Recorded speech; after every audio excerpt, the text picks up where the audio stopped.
은혜입니다. 제가 오늘 설교의 제목을 항복이 먼저냐 행복이 먼저냐 이렇게 정해봤습니다. 괄호를 맨날 이렇게 넣어놓으니까 궁금하시죠, 그죠? 제가 일부러 그렇게 했습니다. 항복이 먼저냐 행복이 먼저냐. 여러분, 항복이 뭐죠? 50견이 있는 분들에겐 죄송하시지만, 자, 두 손을 다 같이 한번 들어보겠습니다. 시작. 항복. 다시 한번 항복. 조시지 마시라고. 오늘 설교는 길지 않을 겁니다. 우리가 또 끝나고 총회가 있고 또 성찬식을 했기 때문에 길지 않을 텐데, 아주 굉장히 우리에게 중요한 이 메시지를 오늘 하나님께서 저와 여러분에게 주셨습니다. 우리는 항복할 때 행복할 수 있습니다. 한번 따라해 보실까요? 우리는 항복할 때 행복해질 수 있습니다. 다들 행복을 원치 않는 분 아니 계실 겁니다. 행복을 원하시죠. 행복하기를 다 원하시는데 그 비결을 우리가 잘 몰라서 그 행복을 잘 누리지 못하는 것 같습니다. 근데 오늘 주님께서 우리에게 그 비결을 가르쳐 주고 계십니다. 그것은 바로 항복입니다. 항복. 예수 그리스도 앞에 항복할 때 행복해지질 않을 인생은 그 하나도 없습니다. 그 어떤 불행한 인생일지라도 예수 그리스도 앞에 항복하는 순간 그는 참된 행복을 누릴 수 있게 됩니다. 삶을 살아가다 어렵고 힘들어서 정말 내가 죽어버릴까, 정말 그렇게 생각하는 정말 많이 마음이 어려운 분들도 계십니다. 그 누구도 주님 앞에 행복했을 때 행복을 되찾지 못할 사람은 없을 것입니다. 문제는 우리가 예수님 앞에, 그 십자가 앞에 나가서 항복할 수 있느냐, 그게 문제인 거죠. 본문으로 들어가서 보면 이때 유대 사람들이 다시 돌을 들어서 예수를 치려고 하였다. 예수께서 그들에게 말씀하셨다. 내가 아버지의 권능을 힘입어서 선한 일을 많이 하여 너희에게 보여주었는데 그 가운데서 어떤 일로 나를 돌로 치려고 하느냐? 유대 사람들이 대답하였다. 우리가 당신을 돌로 치려고 하는 것은 선한 일을 하였기 때문이 아니라 하나님을 모독하였기 때문이요, 당신은 사람이면서 자기를 하나님이라고 하였소. 지금 이 예수님의 말씀을 듣고 있는 이 두 무리 중에 두 부류가 있습니다. 사실은 한 부류는 성경에 잘 드러나 있지 않지만 두 부류가 지금 예수님과 함께 대화를 하고 있습니다. 한 부류는 예수님의 말씀을 듣고 나서 손을 들어서 돌을 집어든 사람들입니다. 그게 한 부류고요, 다른 한 부류는 예수님의 말씀을 듣고 나서 손을 들어서 항복한 사람들입니다. 왜 이렇게 두 부류가 나누어지게 되었을까? 무엇 때문에 두 부류가 생겨나게 됐을까? 어떤 사람은 물을 마시고 그것을 꿀을 만들어내는 사람이 있습니다. 그런데 어떤 사람은 물을 마시고 그것을 독을 뿜어내는 사람들이 있습니다. 왜 이런 두 부류의 사람들이 생기는 것일까? 여러분, 따지고 보면 이 두 부류가 생기는 원인은 한 가지입니다. 그 안에 은혜가 있느냐 은혜가 없느냐. 바로 이것 때문에 은혜가 있는 사람들 혹은 은혜가 없는 사람, 바로 이것 때문에 두 부류로 나눠지게 됩니다. 어떤 사람은 독을 마시고 무슨 독을 마실지라도 해를 받지 않고 이것을 꿀로 만들어내는 사람들이 있어요. 이 사람들은 그 안에 하나님의 은혜가 풍성한 사람들입니다. 그래서 무슨 독을 마실지라도 그것이 그를 해하지 못해요. 오히려 그것이 밖으로 나가지 않고 내 안에서 꿀이 되어서 밖으로 쏟아지는 그러한 사람이 됩니다. 그런데 내 안에 은혜가 없는 사람은요, 무슨 꿀을 마실지라도 오히려 그거 다 독이 돼서 나갑니다. 여러분, 가끔씩 우리가 좀 힘든 사람들을 만날 때가 있습니다. 그냥 무슨 꿀을 마실지라도 그게 다 독이 돼서 나오니까 그 사람하고 대화를 하고 나면 너무 가슴이 아픈 거예요.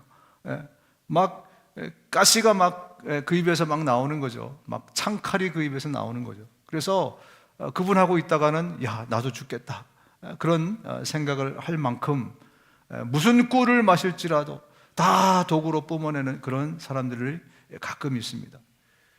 여러분, 왜 그럴까요? 너무 상처가 많아서, 혹은 가정교육이 잘못돼서, 뭐 태어날 때부터 좀 뾰족한 사람으로 태어났기 때문에? 아니요, 그렇지 않습니다. 그 사람에게 은혜가 없어서 그래요. 은혜가 없어서 그렇습니다. 또 어떤 사람은 정말 금방 하늘에서 내려온 천사 같은 사람이 있습니다. 그냥 그 사람의 얼굴을 보는 것만으로도 정말 즐겁고, 그 사람의 목소리마저도 우리에게 은혜가 되고, 그죠? 대화하고 나면 너무나 기분이 좋아지는 그런 사람들. 무슨 독을 마셔도 그것을 꿀로 만들어내는 그런 사람들이 우리 주변에 있습니다. 여러분이시기를 주님의 이름으로 축원드립니다. 우리 모두가 정말 그런 사람이 기를 주님의 이름으로 축원드립니다. 어떻게 그런 사람이 됐다고요? 가정교육을 잘 받아서? 갖고 태어난 DNA가 좋아서? 아니요. 그 안에 은혜가 풍성하게 흘러가기 때문에 그래요. 하나님 주신 은혜가 그 안에 풍성하게 흘러가면, 그러면 정말 그야말로 무슨 독을 마실지라도 그것이 독으로 남아있지 않고 꿀이 되어서 우리 주변의 많은 사람들에게 그 꿀을 전해주는 그런 사람이 되는 것입니다. 여러분, 그래서 우리에게 은혜가 필요한 거예요. 우리가 여러 가지 많은 것들 살면서 살다 보면 많이 부족한 게 있고, 이것도 필요하고 저것도 필요하지만, 정말 그야말로 우리에게 가장 필요한 것은 하나님의 은혜이신 줄을 믿으시기 바랍니다. 하나님의 그 은혜만 있으면요, 정말 아무리 바짝바짝 마른 그 논일지라도 주님의 은혜의 단비만 내리면 그게 바로 옥토가 되는 겁니다. 그러나 반대로 아무리 푸른 초장일지라도 하나님의 은혜만 걷어가시면 그 땅이 어떻게 됩니까? 광야가 되고 사막이 되는 거예요. 그래서 저와 여러분들이 정작 목을 메어야 되는 것은 돈이 아닙니다. 정작 목을 메어야 되는 것은 지금 내게 당장 필요한 그것이 아닙니다. 그 물건이 아니에요.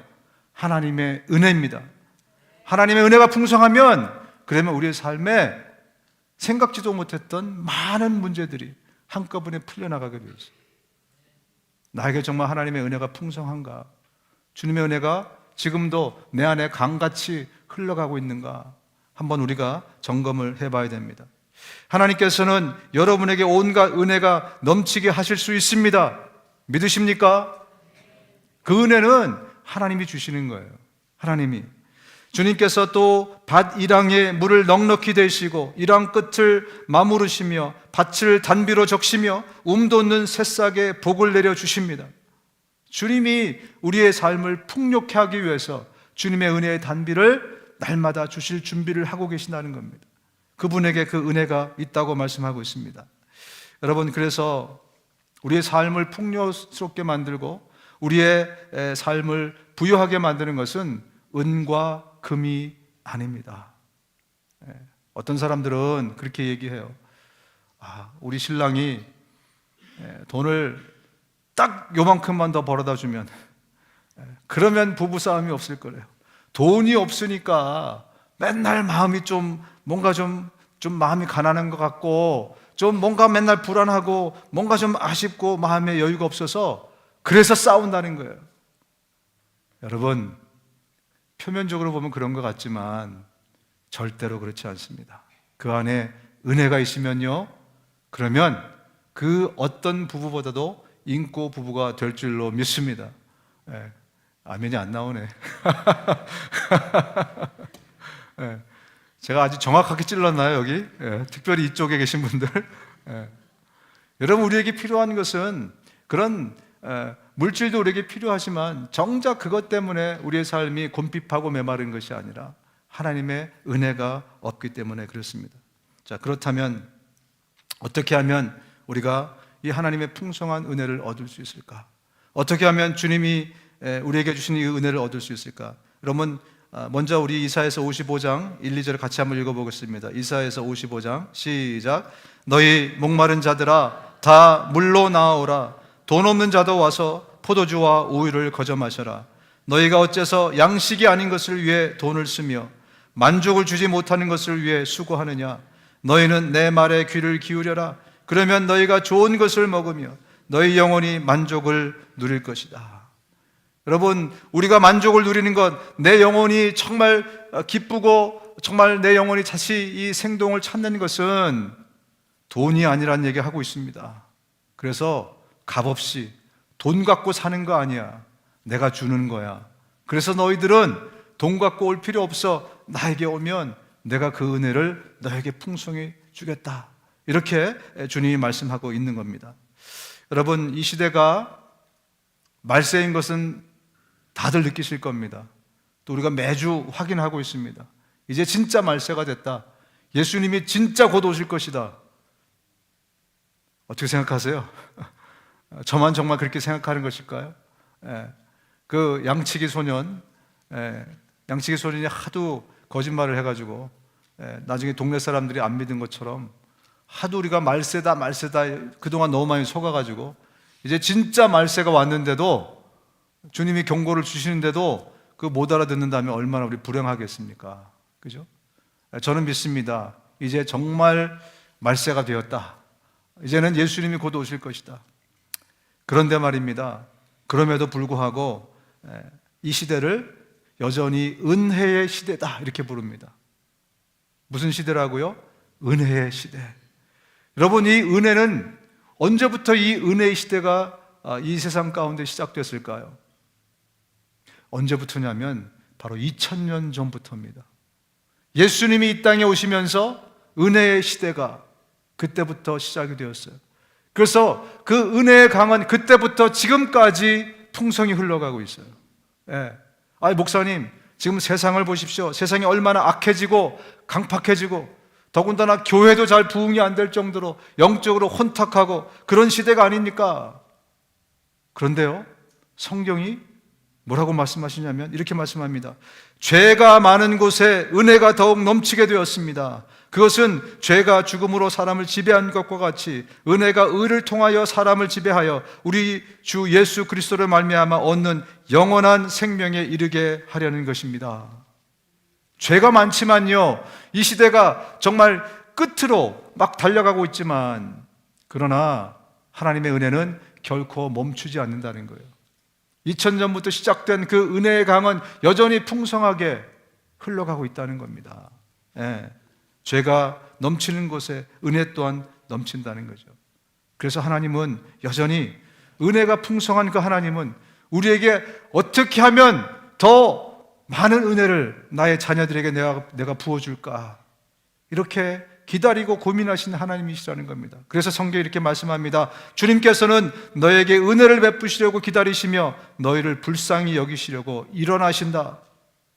주님이 왜 일어나신다고요? 주님이 왜 일어나신다고? 너에게 은혜 부어주기 위해서. 그럼 앉아있어서는 지금 안 돼요. 그 안타까운 마음을 이렇게 표현하고 있습니다. 앉아있지 못할 정도로. 그래서 일어서서 너희에게 그 은혜를 부어주시고자 한다. 이게 주님의 마음이라는 거죠. 정말 주님은 여전히 우리에게 하나님의 은혜를 어떻게 하면 부어줄까? 주님의 고민은 바로 그것입니다. 여러분, 우리의 은혜는요, 어디서부터 흘러나오느냐? 우리의 은혜의 정점, 소스는 어디 있느냐? 바로 골고다의 십자가에서부터 은혜가 흘러 내려오는 것입니다. 그래서 저와 여러분들이 그 십자가를 묵상할 때,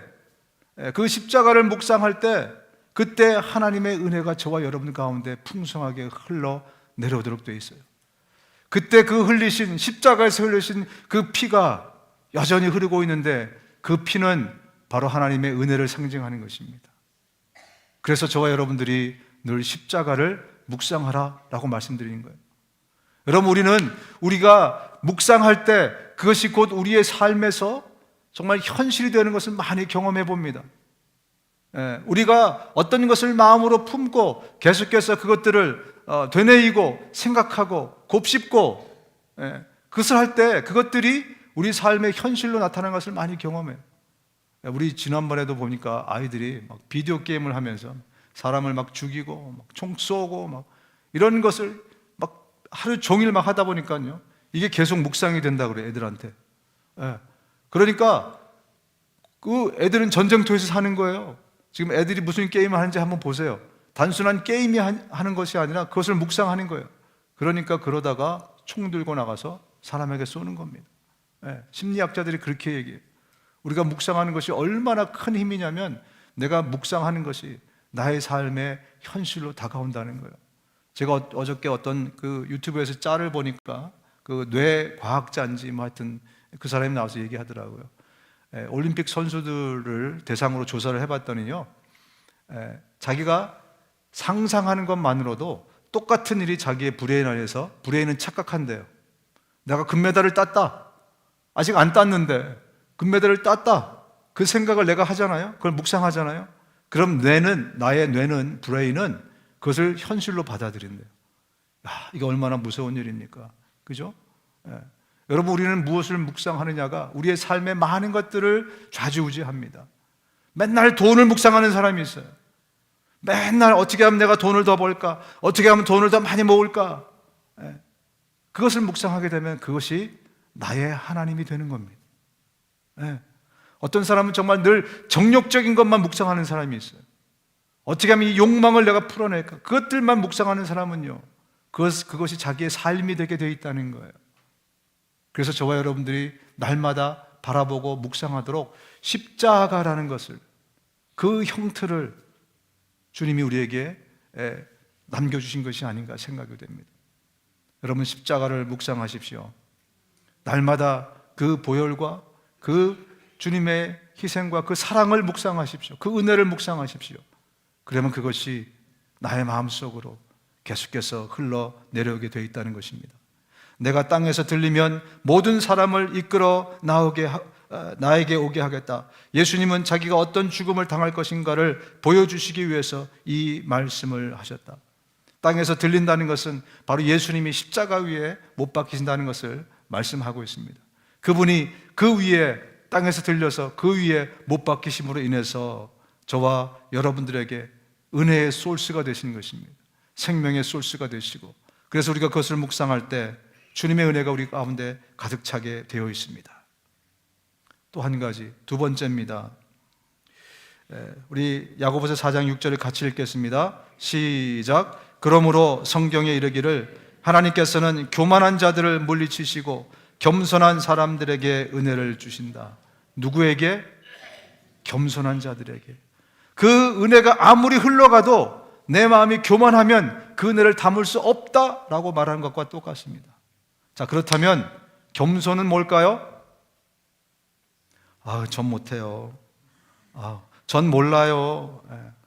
이것을 사회에서, 세상에서 말하는 겸손이라고 합니다. 제가 사전을 찾아보니까 자기를 내세우지 않는 태도, 이게 세상에서 말하는 겸손이래요. 집사님, 내년도에 좀 이런 일을 맡아서 좀 봉사 좀 하시죠. 저는 이거는 무슨 겸손이라고요? 세상에서, 사회에서 말하는 겸손이에요. 자, 성경에서 말하는 겸손은 뭘까요? 성경에서 말하는 겸손은 여러분들이 죽을 때까지 잊어먹지 않도록 제가 가르쳐 드리겠습니다. 자, 다 같이 손을 들겠습니다. 항복! 자, 두 손을 다 같이 하나, 둘, 시작! 항복! 누구 앞에 항복하신 건가요? 하나님 앞에, 예수님 앞에. 여러분, 이게 성경에서 말하는 겸손이에요. 이게 성경에서 말씀하는 겸손입니다. 이제 죽을 때까지 우리가 잊지 않을 겁니다. 그죠? 겸손이 무엇인가? 전 잘못, 이게 아니고 예수 그리스도 앞에, 십자가 앞에, 하나님 앞에 항복. 이 손을 든 자에게 하나님의 은혜가 넘친다는 겁니다. 이 손을 든 자에게 주님이 은혜를 부으시겠다고 말씀하는 거예요.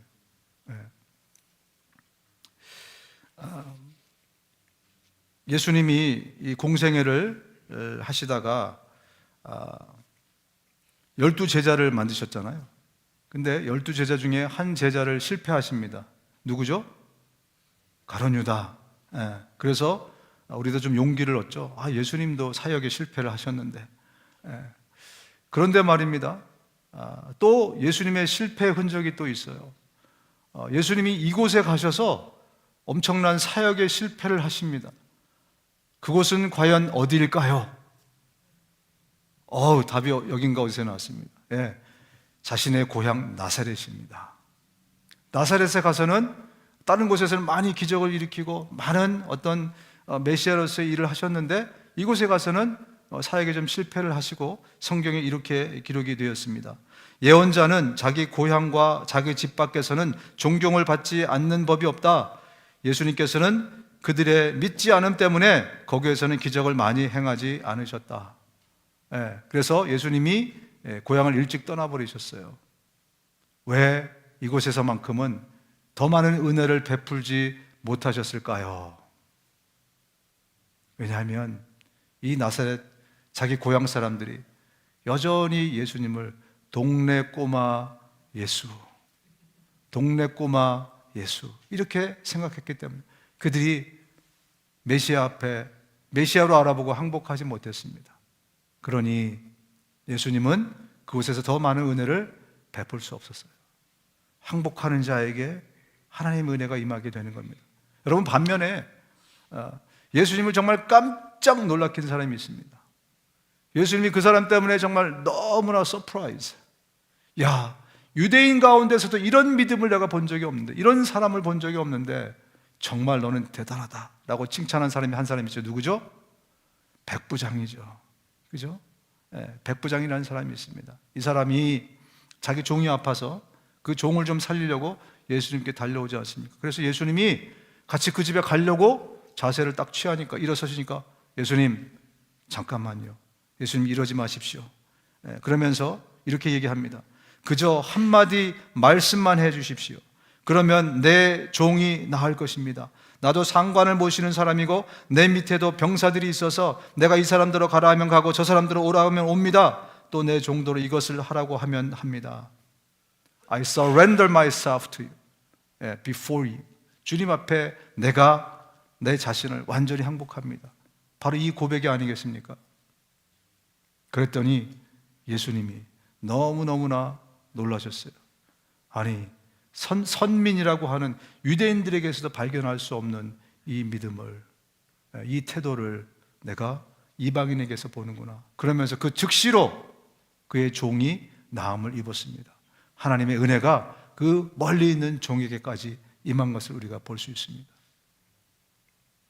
여러분, 누구에게 하나님의 은혜가 임한다고요? 주님 앞에 항복하는 자. 혹 여러분 가운데 여러분의 인생을 아직까지 주님 앞에 항복하지 못한 사람이 계십니까?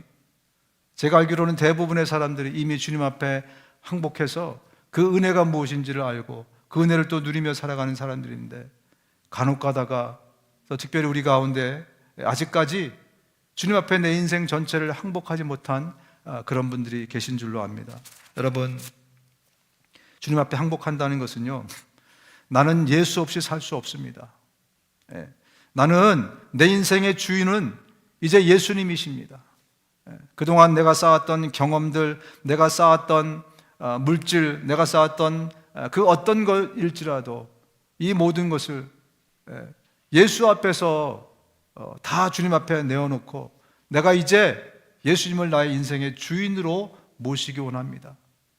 이 고백이 바로 항복하는 거예요. 이 항복을 할 때 하나님의 가장 큰 은혜인 영원한 생명이 저와 여러분들에게 주어지는 겁니다. 그래서 주님은 네가 먼저 이 가장 큰 항복을 할 수 있느냐, 그것을 물어보시는 것입니다. 바울이 자신의 인생을 주님 앞에 완전히 항복한 다음에 한 고백이 바로 이것입니다. 우리 갈라디아서 2장 20절 같이 읽겠습니다. 시작. 나는 그리스도와 함께 십자가에 못 박혔습니다. 이제 살고 있는 것은 내가 아닙니다. 그리스도께서 내 안에서 살고 계십니다. 내가 지금 육신 안에서 살고 있는 삶은 나를 사랑하셔서 나를 위하여 자기 몸을 내어주신 하나님의 아들을 믿는 믿음 안에서 살아가는 것입니다. 우리의 인생을 주님 앞에 완전히 행복할 때, 내 지식도 내 경험도 재물도 모든 것을 다 항복시킬 때, 그때 비로소 참 행복이 우리 가운데 주어지는 거예요. 그런데 내 실력으로 행복하겠다고, 내 물질로 한번 행복해 보겠다고, 내 능력으로 행복을 내가 찾아보겠다고, 그러면 계속해서 수렁으로 빠지게 되어 있습니다. 그래서 우리는 주님 앞에 내 모든 것을 다 내려놓고 항복하는 겁니다. 그럴 때 참 행복이 우리 가운데 주어지는 거죠. 예수님이 이런 말씀 하시지 않습니까? 나는 마음이 온유하고 겸손하니 내 멍에를 메고 나한테 배워라. 그러하면 너희는 마음의 쉼을 얻을 것이다. 너희들의 멍에를 내 앞에 내려놓으라는 겁니다.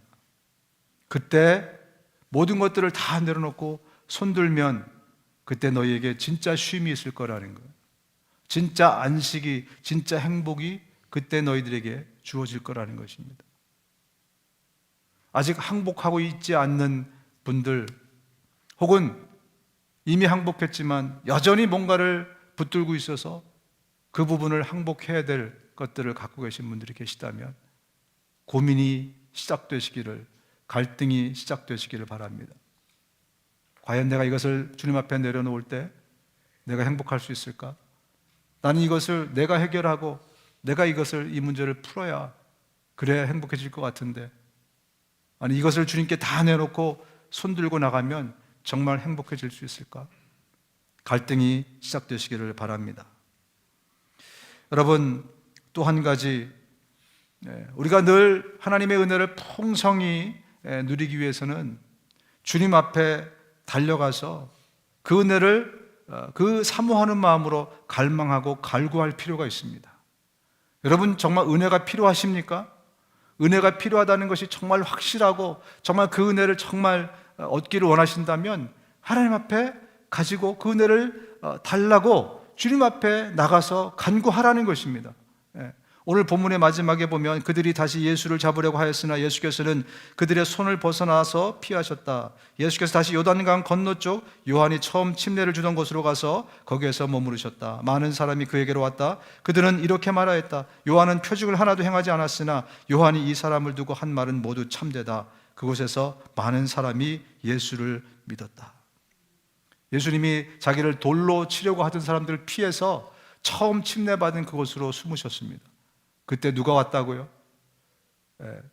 그때 이 하나님의 은혜를 갈구했던 많은 사람들이 예수를 쫓아서 거기까지 달려갔어요. 그랬더니 하나님께서 그들에게 하나님의 풍성한 은혜를 주셨다는 것입니다. 그렇습니다. 여러분, 사모하는 자에게 하나님의 은혜를 주십니다. 간구하고 갈망하는 자에게 하나님께서 은혜를 주십니다. 그래서 이렇게 말씀하고 있어요. 우리는 담대하게 은혜의 보좌로 나아갑시다. 담대하게 간구하라는 겁니다. 그리하여 우리가 자비를 받고 은혜를 입어서 제때에 주시는 도움을 받도록 합시다. 내가 필요한 만큼 주님 앞에 나가서 기도하십시오. 달라고 떼쓰고 애쓰십시오. 그러면 주님의 넉넉하고 풍성한 은혜가 늘 나의 삶 가운데서 흘러넘치게 될 것입니다. 저는 최근에 개인적으로 성령의 기름 부음의 은혜를 위해서 기도하고 있습니다. 저는 설교도 많이 들었고 성령의 기름 부음에 대해서 많이 이제 간증도 들었고 그랬습니다. 그런데 성경적인 근거가 좀 희박하다. 제가 아무래도 이 베프티스트 목사이지 않습니까? 그래서 성경을 통해서, 말씀을 통해서 얘기를 해줘야 되는데 그 근거를 제가 잘 찾지 못하고 저 사람들의 경험치에서 나오는 얘기구나, 그렇게만 생각했는데요. 하나님 저에게 말씀을 보여주셨어요. 누가복음 4장 18절. 깜짝 놀랐습니다. 바로 여기에 월드 바이 월드로 딱 이렇게 써 있더라고요. 주님의 영이 내게 내리셨다. 같이 읽겠습니다. 시작. 주님의 영이 내게 내리셨다. 주님께서 내게 기름을 부으셔서 가난한 사람에게 기쁜 소식을 전하게 하셨다. 주님께서 나를 보내셔서 포로된 사람들에게 해방을 선포하고 눈먼 사람들에게 눈뜸을 선포하고 억눌린 사람들을 풀어주고 주님의 은혜의 해를 선포하게 하셨다.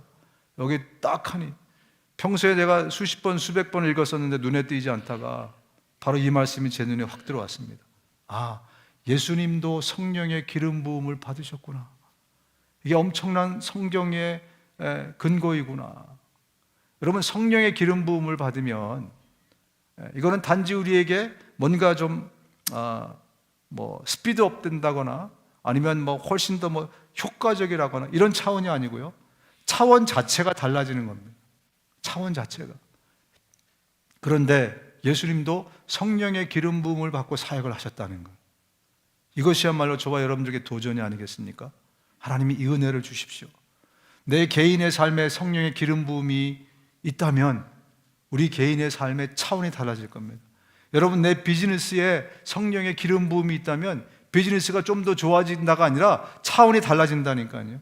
여러분, 우리 교회에 성령의 기름 부음의 은혜가 있으면 조금 더 교회가 더 좋아진다는 정도가 아니라 차원이 달라진다니까요.